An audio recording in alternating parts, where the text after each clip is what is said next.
réveillon. Bon réveillon. Super joli, merci à vous. Merci beaucoup.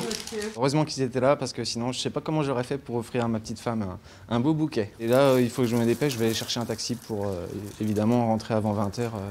Ce fleuriste de la gare attendait le dernier train en provenance de Paris avant 20h pour des achats de dernière minute avant de fermer et respecter le couvre-feu. Les voyageurs se pressent pour rentrer chez eux ou rejoindre des amis. Il est 20h, Rouen se vide. Bonsoir, veuillez présenter votre attestation s'il vous plaît. Et pour faire respecter ce couvre-feu, de nombreux points de contrôle ont été installés sur les routes de la région. Merci monsieur. Bonne soirée. Au revoir. Au revoir. Pour l'instant, manifestement, le couvre-feu est bien respecté. On fera attention aussi, en deuxième partie de nuit, de ne pas déceler des fêtes sauvages, comme ça peut arriver parfois, tantôt dans des bois, dans des hangars, où on pourrait trouver quelques dizaines, voire centaines de personnes.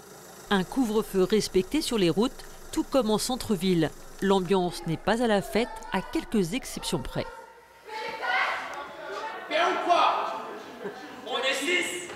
Étrange atmosphère pour une soirée de la Saint-Sylvestre que ces restaurants vides et ces discothèques silencieuses. Seuls de rares commerces de restauration rapide sont ouverts, avec un défilé de livreurs. D'habitude, le 31, on est fermé et du coup, cette année, on a décidé d'être ouvert parce qu'on sait que les personnes sont confinées chez eux. Il y a beaucoup de restaurants qui sont fermés. Les personnes vont commander en gros comme un jour normal. La tonalité de cette soirée, c'était donc chacun chez soi en petit comité.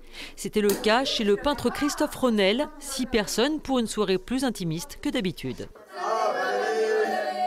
Avec des vœux tout particuliers pour cette année 2021. Que les métiers artistiques, et notamment les métiers de la scène, du spectacle, cinéma, etc., puissent reprendre rapidement un rythme normal. C'est vrai que la culture qui semble être très secondaire en apparence, c'est la petite étincelle qui donne de l'envie. Malheureusement, le porte-parole du gouvernement, Gabriel Attal, a indiqué mercredi qu'il semblait très peu probable que les salles de spectacle puissent rouvrir le 7 janvier.